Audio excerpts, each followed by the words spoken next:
Hello, everybody. Nice to meet you. Our reading was about Exodus chapter 9. Let's read it together.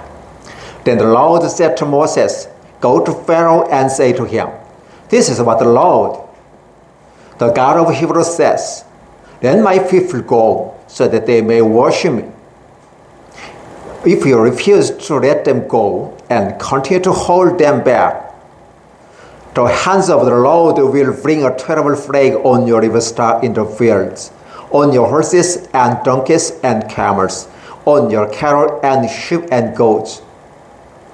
But the Lord will make a distinction between the livestock of Israel and that of Egypt, so that no animal belonging to the Israelites will die." The Lord set time and said, "Tomorrow the Lord will do this in the land."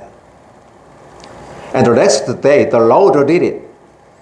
All the livestock of Egyptians died, but not one animal belonging to the Israelites died. Pharaoh sent men to investigate and found that not even one of the animals of the Israelites had died. Yet his heart was unyielding, and he would not let the people go. Then the Lord said to Moses and Aaron, "Take a handful of soot from the furnace and have Moses toss it into the air in the presence of the Pharaoh. It will become fine dust over the whole land of Egypt. The festering boils will break out on man and animals throughout the land." So they took soot from a furnace and stood before Pharaoh. Moses tossed it into the air, and festering boils broke out on men and animals. The Egyptians could not stand before Moses because of the boils that were on them and all the Egyptians. But the Lord hardened Pharaoh's heart, and he would not listen to Moses and Aaron, just as the Lord had said to Moses. Then the Lord said to Moses, "Get up early in the morning, confront Pharaoh and say to him, this is what the Lord, the God of the Hebrews says, let my people go so that they may worship me. Or this time I will send the full force of my plagues against you and against your officials and your people, so you may know that there is no one like me in all the earth.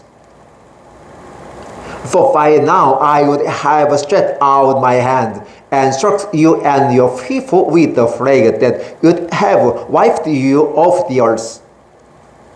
For I have raised you up for this very purpose, that I might show you my power and that my name might be proclaimed in all the earth. You still set yourself against my people and will let them go. Therefore, at this time tomorrow I will send the worst hailstorm that has ever fallen on Egypt, from the day it was founded till now. Give an order now to bring your livestock and everything you have in the field to a place of shelter, because the hail will fall on every man and animal that has not even brought in its fill out in the fields, and they will die." Those officials of Pharaoh who feared the word of the Lord hurried to bring their slaves and their livestock inside. But those who ignored the word of the Lord left their slaves and livestock in the fields. Then the Lord said to Moses, "Stretch out your hand toward the sky so that hail will fall all over Egypt, on men and animals, and on everything growing in the fields of Egypt." When Moses stretched out his staff toward the sky, the Lord sent thunder and hail and lightning flashed down to the ground. So the Lord raised the hail on the land of Egypt.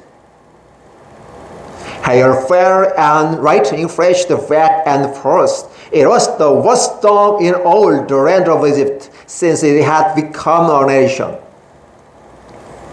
Throughout Egypt, hail struck everything in the fields, both men and animals. It pressed down everything growing in the fields and stripped every tree.